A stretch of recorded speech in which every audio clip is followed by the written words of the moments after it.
Hello, Sweet Summer family. There are tons of questions circulating about Game of Thrones Season 8, Episode 3 and 4. Like, what went wrong? People are losing it. You're getting ethered for being happy. You're getting ethered for being sad. People have questions. Is the Night King really dead? What's up with Bran? What's Bran's role now? Why didn't Jon kill the Night King? How did the Night King die so easily? Is Daenerys going crazy? Why did they kill Missandei and only Missandei? Why did Jaime leave Brienne? Why did Sansa snitch? Why did Melisandre dissolve into a skeleton? I mean, Twitter has just been a catastrophic place to be for the past 2 weeks. I get it. And also, I don't. In this video, I hope I can answer all of your burning questions. But I just wanted to take a moment to bring things back into focus about Game of Thrones. I want to bring the hype back to Game of Thrones. Game of Thrones and A Song of Ice and Fire, they're like my favorite things. I think it's safe to assume that 50% of the fandom is raging right now and 50% of the fandom is cooling. And here I am, like, just in the middle between both. Episode 3 was pissing folks off, and Episode 4 was pissing folks off even more. Episode 4 is the lowest rated episode on IMDb and Rotten Tomatoes. Seriously, really? Like, with the long night, the ending, whether you liked it or not, I'm sure you didn't expect that. Initially, if you saw me on Joe's channel or if you watched my breakdown, then you knew I was upset. But I really liked Episode 4, like, minus a few things. Like, Daenerys being hundreds of feet in the air and not seeing Euron's fleet, or, like, those scorpions that Euron killed Rhaegal with being, like, ultimately, like, heat-seeking missiles that bend corners and shit. Also, Missandei and only Missandei being captured and beheaded. Like, really, Euron? Euron didn't find anyone else but Missandei? Like, these are things. These are issues. Like, I see why people are mad. However, if you're complaining about, like, a coffee cup, Starbucks cup, or whatever cup, I mean, like, I don't care. There is no need to complain about a cup. I mean, remember that one time Jaime grew back his hand and was drinking coffee at a wedding, Marjorie's wedding? Like, I get it. But I want you to be happy. The main question that people want to know, or that people have been asking, is, are the White Walkers finished? Are they done? If you've been here a while, then you remember the rant video I did in June of 2018. It was the same day they announced the prequel that George R.R. Martin thought should be titled The Long Night, and that we would learn the mysteries of the White Walkers in that prequel. In that video, I speculated that we weren't going to get answers about the White Walkers. I don't know why I just didn't stick with that initial reaction. But anyway, basically, all of the mystery of the White Walkers would carry on to the prequel. I think that's kind of what they did. So anything more you want to know about the White Walkers will likely happen in the prequel. So at the end of the day, our favorite thing lives on, not only in the prequel form, but in book form. Also, there are still 2 episodes of Game of Thrones, so let's not get ahead of ourselves. So I got tons of messages asking me, is the Night King really dead? Because I hinted at this on the immediate live reaction to the episode 3, like, I don't think he's dead. So I know he touched Arya. And there's this whole campaign that Arya is in the Night King now, or the Night King lives in Arya. It's a no from me. I'm just going to go ahead and say it's a no. But I do feel like there is one possibility, and it's like a Lord of the Rings concept. So when the children of the forest die, they go into the Weirwood. The Night King could have went into the Weirwood. He was killed in the God's Wood at Winterfell. Think about it, like Sauron from Lord of the Rings. Yes, he does have a physical death, but he's ultimately immortal. So that might have been the Night King's physical death, but he still may be lurking in the Weirwoods. Bran could actually have an encounter with the Night King there. He may spend another 8,000 years trying to get out of the Weirwood net. I think the last 2 episodes will revolve around Cersei and Daenerys' war and an epilogue resolution. Like, the most I think you should reasonably hope for about the White Walkers is Bran just saying something completely off the wall. You know how Bran is. And just saying something completely crazy about the White Walkers. Like, they'll be back. They always come back. Maybe something like that. So Bran is the three-eyed raven, and a lot of people still really don't understand what that actually means. I don't really either. So Bran said that he was the world's memory, and the Night King wanted to erase the world. In A Dance with Dragons, we find out about memories and how time passes through trees, and basically the three-eyed raven is like a memory bank. He has to remember all the events of the world that are happening or that ever happened. Why he needs to remember it, I'm not sure, because like if he doesn't remember, then so what?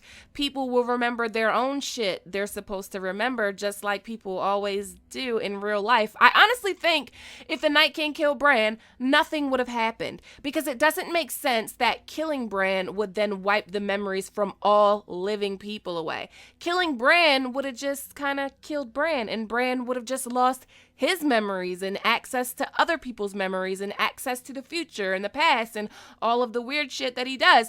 So Bran has the potential to actually be a villain. He could give himself up and all could have been possibly avoided, but he wanted to live. So the third twist could be that Bran is actually a villain, and the Night King was trying to save people from him. I mean, it's a reach, but it's a possibility.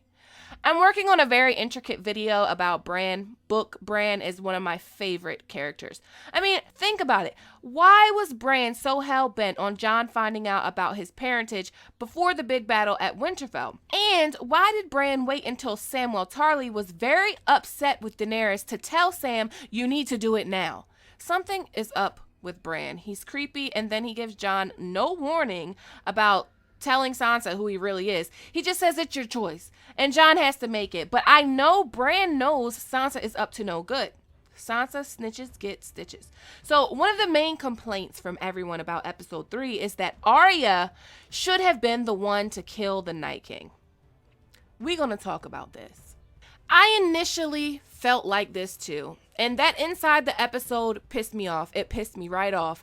And that video is like my most disliked video of all time. Yeah, whatever. I don't want to talk about this scene anymore after this, okay? But I want to explain why it was potentially good and why it wasn't. So hopefully that everyone can find some common ground and get back to playing the Game of Thrones and get excited, because we only have 2 episodes left. So people are saying this won't happen in the books. And to a certain extent, I agree, because there is no Night King in the books that we know of. But there is plenty of evidence I've talked about in previous videos, and I'll link those videos. But there is evidence that does point to a Faceless Men knowing about the White Walkers, knowing about the threat, and having actual beef with the White Walkers and wanting to stop them. I know, it sounds crazy. So we know that in the very beginning of Game of Thrones, Jaqen H'ghar is in a cell in King's Landing. We also know, because of his stealth and skill set, that if he's in a cell, he's in a cell because he wants to be in a cell. And that means that he wanted to be in the cells of King's Landing. Why? I believe he was in the cells because his original destination was the Wall. Why else go to the Wall if not for the White Walkers or information on them? But nobody volunteers to go to the Wall. That would raise red flags. So he had to go the way that people wouldn't question him for being there.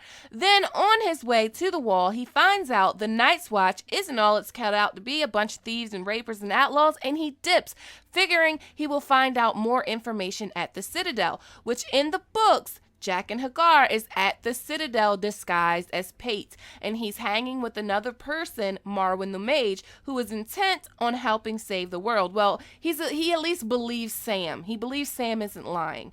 Everyone wonders why Jaqen is in the Black Cells and why he chose to recruit Arya. And look at the Faceless Men. The Faceless Men worship the god of death. They believe death to be a gift. Also, Faceless Men were formed in the red depths of Valyria by slaves. So the Night King is basically mocking their god, their purpose, killing people and then enslaving their bodies. So they are giving the gift of death without release, but slavery, which is a slap in the face to the many-faced god and the Faceless Men. I'll link the videos with all of the evidence so you can watch them. I don't think that it hasn't been foreshadowed, at least a little bit, that the Faceless Men know more than what we think about the White Walkers. Okay, so the killing blow being done by Arya. At first, my first reaction was, what the fuck is this? Like, seriously, I had no reaction. I was just straight-faced. Not because it was Arya, but because it wasn't Jon and it wasn't Bran. And that's what the plot seemed to be driving at over 7 seasons. Before Game of Thrones even starts, everything that leads up to the start of Game of Thrones all stems from Rhaegar's obsession with the prince who was promised prophecy, which led him to get involved with Lyanna and started Robert's Rebellion. Like, it shaped the whole story. And then when you look at Jon's story, his arc from his birth has been intertwined with the White Walkers and the prince who was promised prophecy. And on top of all that, the show added more things on their own that buffed this arc even more, like Hardhome and like the dragon thing last season with Jon facing down with the Night King. So I get why people are upset. However, I think we are kind of putting too much weight on the killing blow and who dealt the killing blow to the Night King. I don't think it changes Jon's arc. Jon killing the Night King, in a way, that's spectacle too. That's not necessarily needed. I think we are putting maybe just too much weight on who landed that killing blow. I've went over it and over it. I've came to terms with it. Did I like it? No. But if you take a moment and think about it, in the World Book, there are tons of different legends about how the Long Night was ended. Azor Ahai, the last hero, the woman with the monkey's tail, the Crab King, and Mother Royan's children, and the secret song. There are like 6 different heroes in the histories, so why should we focus on one person? Basically, everyone that was there needed to be there in order for the living to win. And if just one of them wasn't there, then they all would have died. Daenerys would have died if not for Jorah fighting for her until his last breath. Viserion would have roasted everyone if not for Jon. Jon would be dead if not for Daenerys bathing the whites in dragonfire. Sam would be dead if not for Ed. Brienne would be dead if not for Jaime. Arya would be dead if not for the Hound and Beric. Bran would be dead if not for Theon. The Night King would not be dead if not for Arya, and no one would be in Winterfell if not for Jon. Everyone was where they were supposed to be, doing exactly what they were supposed to be doing. So basically, everyone's journey brought them to Winterfell and prepared them for this moment. I also want to point out this book quote about Azor Ahai.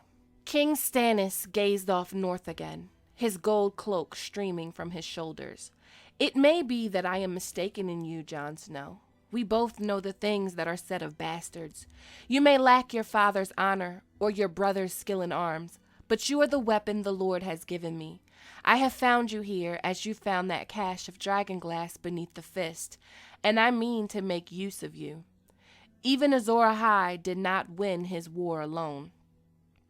So the show did build up like there was going to be a 1v1 between Jon and the Night King, and that would have been awesome. I was kind of bummed that didn't happen, but honestly, I think the Night King did not want the smoke with Jon. He saw Jon kill one of his boys, and he saw Jon kill another of his boys. He literally seen Jon coming for him and raised all these dead people to have his back. Like, he didn't want the smoke with Jon.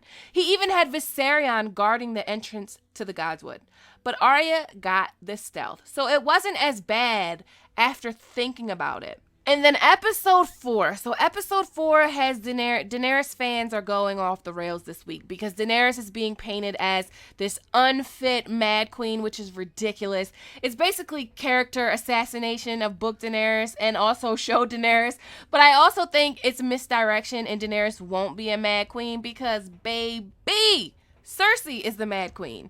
I mean, unless they want to subvert expectations. If they make Daenerys the Mad Queen, guys, I will go all in for all of you that don't like the show. I'll go all in for you on live stream directly after the episode. But anyway, we will find out on Sunday. So I hope I explained that well and we bring our focus off of the negative and onto the positive, and we just appreciate what little we have left of Game of Thrones. And don't worry, I'll still be here telling the book story with ideas of Ice and Fire on Obsidian Nights. I'll still be making videos on A Song of Ice and Fire, and you will get the juice all through the long night until we receive Winds of Winter, and I'll do prequel stuff for you too because I love you guys. But what do you guys think? Are you gonna put the negative behind and focus on the positive? Let me know.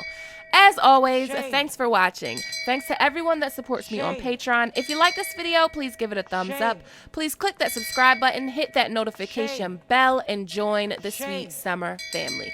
Okay, my sweet summer children, have a good day.